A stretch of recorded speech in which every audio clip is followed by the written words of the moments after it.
동유럽의 공기가 싸늘하게 식어가고 있다. 어느새 국경 근처의 나뭇잎이 흔들리는 소리조차 경계심으로 들릴 만큼 폴란드와 러시아 사이의 긴장이 극도로 높아졌다. 불과 며칠 전까지만 해도 평범했던 하늘 아래 이제는 전투 드론의 그림자가 어른거리고 있다. 이 평온했던 국경의 하늘을 깨운 것은 다름 아닌 러시아의 도발이었다. 폴란드 정부는 충격에 휩싸였다. 20여 대의 러시아 드론이 폴란드 영공을 침범했다는 보고가 들어왔고 그중 18대가 실제로 국내 여러 지역에서 포착되었다. 단순한 정찰행위라고 치부하기엔 너무나 조직적이고 대담했다. 이는 단순한 실수가 아니었다. 폴란드의 안보를 시험하는 명백한 메시지였다. 도널드 투스크 총리는 그 즉시 결단을 내렸다. 우리의 주권은 협상의 대상이 아니다.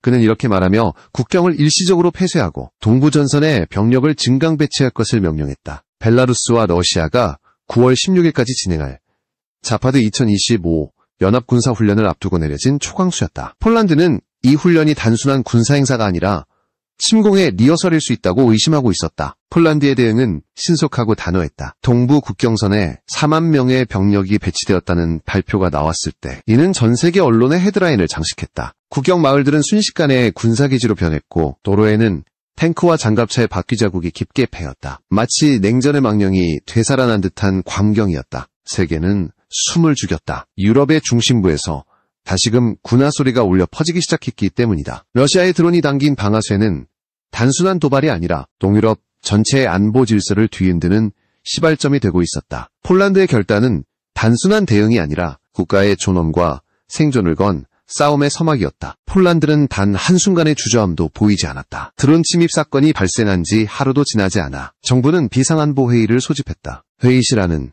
숨소리조차 무겁게 가라앉았고 지도부의 얼굴에는 굳은 결의가 서려 있었다. 도널드 투스크 총리는 회의 시작과 동시에 말했다. 우리는 더 이상 경고만으로 끝낼 수 없다. 행동으로 보여줘야 한다.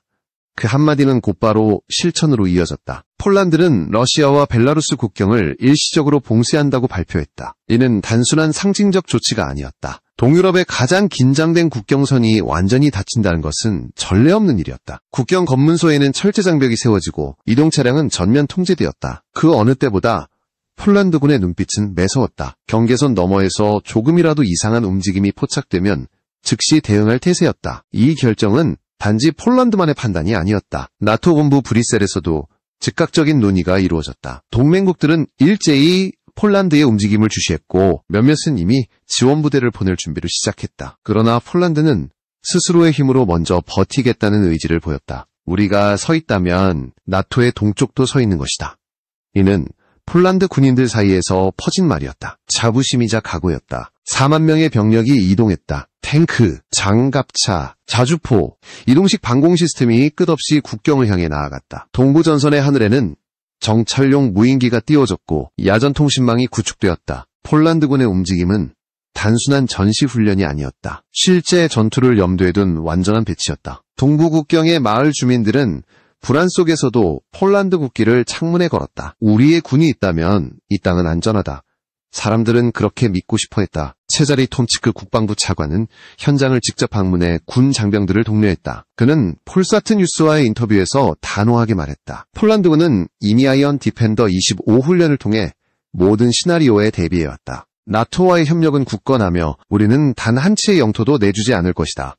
그의 발언은 폴란드 전역에 전파되었고 국민들은 오랜만에 군 지도부에 대한 신뢰를 되찾았다. 이처럼 아이언 디펜더 25는 단순한 훈련이 아니라 폴란드가 자신의 국경을 지키기 위한 실전 리허설로 평가받고 있다. 이 훈련에는 폴란드군뿐만 아니라 나토의 일부 병력도 참여하고 있다. 이는 명백히 러시아와 벨라루스에 대한 경고였다. 우리의 국경에 접근하는 순간 동맹 전체를 상대하게 될 것이다.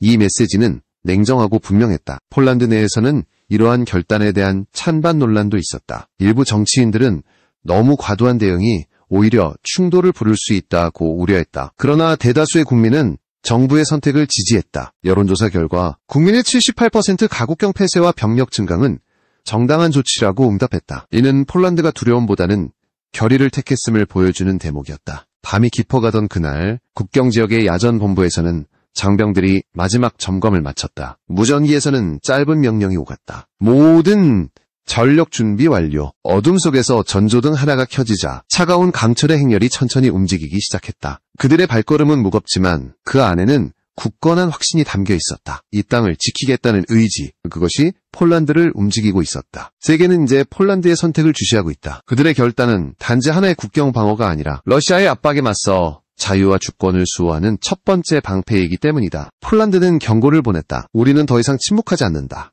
그들의 목소리는 동유럽의 새벽 공기를 가르며 울려 퍼지고 있었다. 러시아와 벨라루스의 연합군사훈련 자파드 2025는 겉으로 보기엔 단순한 정기훈련처럼 보인다. 하지만 그 속을 들여다보면 단 한치의 여유도 없는 냉정한 계산이 숨어있다. 자파드, 즉 서브라는 뜻의 이 훈련은 본래 러시아가 나토의 확장을 견제하기 위해 설계한 전략적 대규모 작전이다. 이번 훈련은 특히 폴란드와 리투아니아 국경 인근, 즉 나토의 가장 취약한 동쪽 끝을 정조준하고 있었다. 폴란드 정치권에서는 이 훈련의 실체를 두고 연일 격렬한 논쟁이 이어졌다. 톰치크 차관을 비롯한 여러 의원들은 자파드 2025는 단순한 방어훈련이 아니다. 러시아의 침공, 리허설이다. 라고 경고했다. 훈련 지역, 동원 병력 규모, 전술 패턴 모든 것이 실제 전쟁 시나리오와 일치했다. 이는 폴란드와 발트 3국을 위협하기 위한 노골적인 과시였다. 독일 합참의장 카르스텐 브로이에는 기자회견에서 벨라루스에서 약 1만 3천 명, 러시아 본토에서 3만 명, 총 4만 3천 명이 훈련에 참여할 예정이라고 밝혔다. 이 수치는 단순한 연합훈련을 넘어선 수준이었다. 전차부대, 공수부대, 전자전 부대까지 총동원된다는 점에서 이는 명백히 실전 대비를 염두에 둔 움직임이었다. 폴란드는 그 사실을 누구보다 잘 알고 있었다. 러시아의 시나리오는 치밀했다. 벨라루스 남부에서 출발한 기계화 부대가 북상하고 동시에 러시아 서부군이 칼리닝그라드 방향에서 진격한다는 가상의 작전이 포함되어 있었다. 이는 나토의 동부 방어선을 양쪽에서 끊어버리는 전형적인 핀서 무브 전술이었다. 이러한 훈련 내용이 공개되자 폴란드 언론은 즉시 침공 준비의 리허설이라 규정했다. 러시아는 이를 부인했지만 세계는 믿지 않았다. 모스크바는 여전히 정기적 방어훈련이라고 주장했다. 그러나 훈련의 명분과 달리 병력의 배치 위치는 나토 영토와 불과 수 킬로미터밖에 떨어져 있지 않았다. 훈련 도중 드론과 정찰기들이 폴란드 영공 근처를 비행하는 장면이 포착되면서 불안은 공포로 바뀌었다. 러시아는 폴란드의 반응을 세밀히 관찰하고 있었다. 폴란드가 어디까지 대응할 수 있는지, 나토가 실제로 얼마나 단결할 수 있는지를 시험하고 있는 듯했다. 서방 전문가들은 이번 자파드 2025는 러시아가 우크라이나 전선에서 얻은 교훈을 동유럽 전역에 확장 적용하려는 실험이라고 분석했다. 전자전 장비, 위성, 통신교란, 신형 드론 전술까지 동원되는 이번 훈련은 그야말로 현대전의 실험장이었다. 특히 벨라루스군과의 협력 강화는 향후 러시아가 필요할 때 언제든 벨라루스 영토를 전초기지로 사용할 수 있다는 신호였다. 폴란드는 이 점에서 위기의식을 느꼈다. 단지 국경선의 긴장이 아니라 자국 안보 체계 전체가 도전받고 있었기 때문이다. 러시아는 군사훈련을 통해 메시지를 보낸다. 그것은 우리는 여전히 준비되어 있다는 것이다. 폴란드 외무부의 한 관계자는 이렇게 말했다. 폴란드는 그 메시지를 정확히 읽어냈고 이에 맞서야 했다. 이제 동유럽은 다시 냉전의 그림자 아래 놓이게 되었다. 러시아의 탱크는 여전히 시동을 걸고 있고 벨라루스의 병력은 국경을 향해 이동 중이다. 폴란드는 눈을 감을 수 없다. 한 번의 방심은 치명적인 결과를 불러올 것이다. 자파드 2025는 단순한 훈련이 아니라 전쟁과 평화 사이의 경계선을 시험하는 거대한 도박이었다. 폴란드의 동부 국경에서 가장 뜨겁게 달아오른 지역, 바로 수발키 회랑이다. 길이 약 100km 남짓의 이 좁은 회랑은 지리적으로는 단순한 국경지대일 뿐이지만 전략적으로는 나토의 생명줄과도 같은 곳이다. 한쪽에는 러시아의 월경지 칼리닝그라드가, 다른 한쪽에는 벨라루스가 맞닿아 있다. 만약 이 두 세력이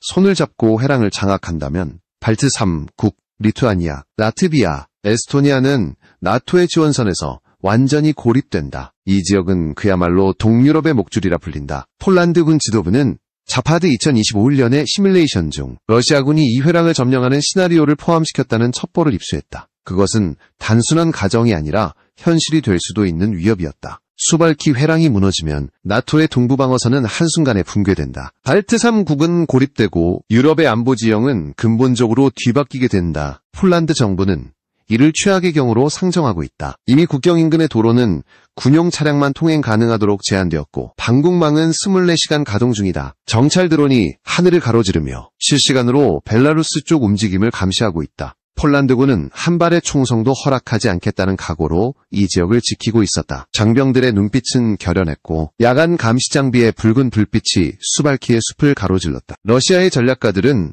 오래전부터 이 회랑의 가치를 알고 있었다.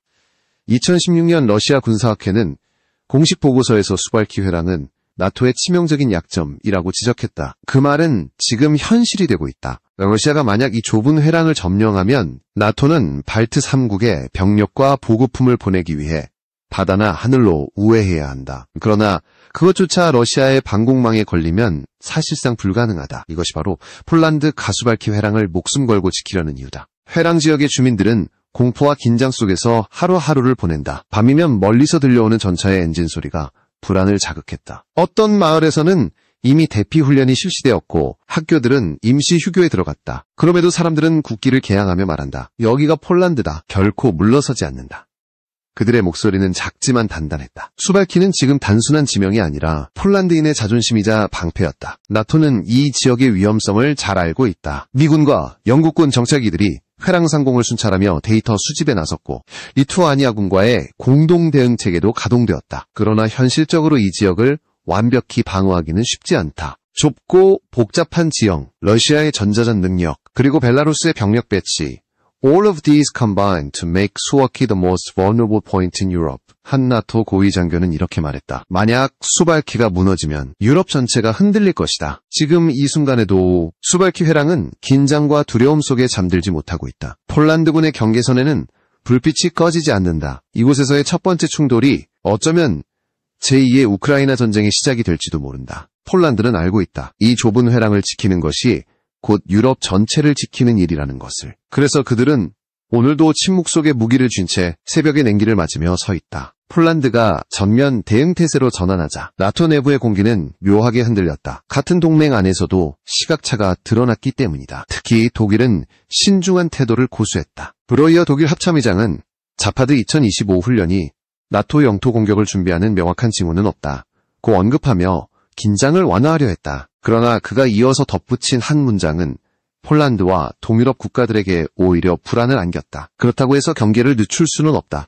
이는 독일이 상황을 완전히 신뢰하지 못한다는 의미였다. 독일의 태도는 나토 내부의 현실을 보여준다. 폴란드는 즉각적인 대응을 주장하며 병력을 전진 배치했지만 독일은 외교적 해법과 절제된 대응을 선호했다. 이는 경제적 이해관계와 역사적 경험이 교차한 결과였다. 독일은 러시아 에너지 의존에서 벗어났지만 여전히 직접적 충돌을 피하려는 본능적인 경계심이 남아있었다. 반면 폴란드는 우크라이나 전쟁을 통해 러시아의 침략 본능을 이미 체감한 나라였다. 그들에게 신중함은 곧 약점이었다. 나토는 이 두 입장 사이에서 균형을 잡아야 했다. 브뤼셀 본부에서는 연일 긴급회의가 이어졌고 폴란드의 아이언 디펜더 25 훈련에 나토 병력을 추가 파견하는 방안이 검토되었다. 미국, 영국, 프랑스가 제한적 병력 지원을 검토하며 동맹국의 결속을 재확인했다. 그러나 실질적인 개입 여부를 두고는 여전히 의견이 갈렸다. 나토의 한 고위 관계자는 우리는 단일한 군대가 아니다. 32개의 국가가 각자의 정치적 계산을 가지고 있다. 고 토로했다. 폴란드는 독일의 조심스러운 태도에 불만을 감추지 않았다. 바르샤바 정치권에서는 독일은 과거에도 늦었고 지금도 늦고 있다는 비판이 터져나왔다. 반면 독일 외교부는 긴장은 확산보다 관리가 중요하다. 고 맞섰다. 두 나라는 나토라는 이름 아래 함께 서 있지만 현실적으로는 서로 다른 속도로 움직이고 있었다. 이러한 온도차는 러시아가 가장 원하던 균열이기도 했다. 모스크바는 나토의 내부 분열을 예의주시하며 심리전과 정보전을 강화했다. 한편 미국은 동유럽을 향한 지원 메시지를 연이어 내보냈다. 백악관은 폴란드는 나토의 최전선이며 그 어떤 침략도 용납하지 않겠다고 밝혔다. 동시에 미 공군은 폴란드 인근 공역에 F-35 편대를 전개시켰다. 이는 상징적 조치였지만 폴란드 국민에게는 강력한 안도감을 주었다. 나토의 하늘이 여전히 열려 있다는 신호였기 때문이다. 그럼에도 불구하고 나토 내부에서는 러시아의 의도를 두고 의견이 엇갈렸다. 일부 군사 전문가들은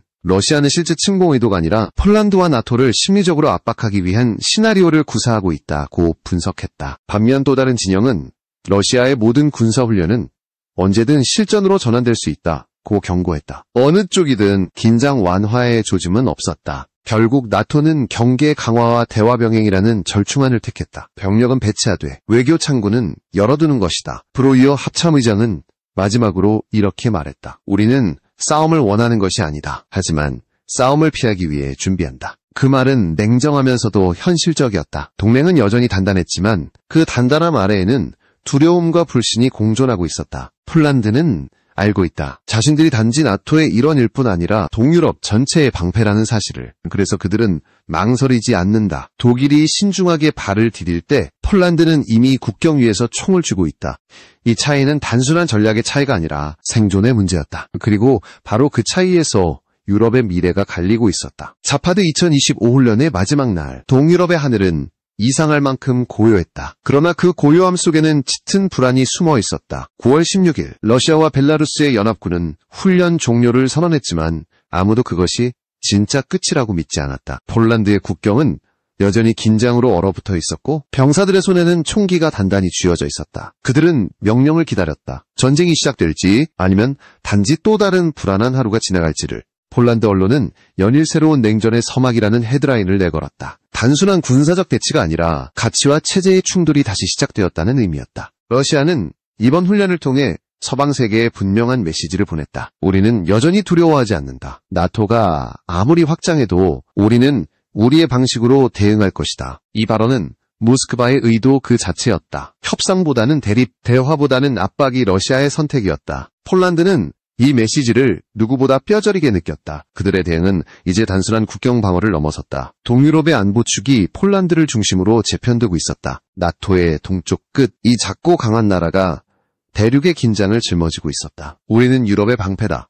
폴란드 병사들의 이 말은 더 이상 상징이 아니었다. 그들의 존재가 바로 전쟁을 억제하는 실체였다. 하지만 현실은 냉혹했다. 국경 봉쇄로 인한 경제 피해는 커지고 있었고 민간인들의 피로감도 쌓여갔다. 정부는 국민에게 지금은 버텨야 할 때라고 말했지만 불안은 서서히 일상 속으로 스며들었다. 학교의 교정에는 임시 대피소가 설치되고 마을 광장에는 군용 차량이 세워졌다. 평화는 이미 잊힌 단어가 되었다. 그 자리를 대신한 것은 경계와 침묵 그리고 끝나지 않는 대비였다. 국제사회는 이 상황을 예의주시하고 있다. 미국과 유럽연합은 폴란드에 대한 군사적 경제적 지원을 확대하겠다고 발표했지만 근본적인 해결책은 여전히 보이지 않는다. 러시아는 한 발 물러서는 듯 보이지만 훈련 종료 직후에도 칼리닝그라드에 추가 병력을 남겨두었다. 이는 명백한 압박 신호였다. 벨라루스 또한 국경 근처에서 병력 재배치를 계속하고 있었다. 훈련은 끝났지만 전쟁의 그림자는 더 짙어졌다. 전문가들은 말한다. 이번 사태는 우연이 아니다. 러시아는 나토의 결속을 시험하고 있다. 실제로 나토의 내부 균열이 조금이라도 드러난다면 그것이 바로 다음 전략의 출발점이 될 것이다. 폴란드는 이를 알고 있다. 그래서 그들은 한 발도 물러서지 않는다. 그들의 결단은 단지 군사적 행동이 아니라 존재 그 자체로서의 메시지다. 우리는 두려워하지 않는다. 그리고 절대 잊지 않는다. 밤이 깊어가고 수발키웨랑의 하늘에는 잔잔한 별빛이 떠 있었다. 하지만 그 평온한 빛 아래에는 언제 폭발할지 모르는 긴장감이 흐르고 있었다. 병사들은 여전히 경계선을 따라 서 있었고 라디오에서는 조용히 무전음이 흘렀다. 모든 진지는 이상 없음. 그러나 아무도 그 말을 믿지 않았다. 전쟁은 총성이 울릴 때 시작되는 것이 아니라 그 총성을 기다리는 순간부터 이미 시작되는 것이다. 그리고 지금 동유럽은 바로 그 순간 속에 있다. 폴란드의 결단, 러시아의 도박, 나토의 균형이 모든 것이 얽히며 새로운 냉전의 지도가 서서히 그려지고 있다. 세계는 숨을 죽였다. 작은 불씨 하나가 대륙 전체를 태울 수도 있음을 모두가 알고 있기 때문이다.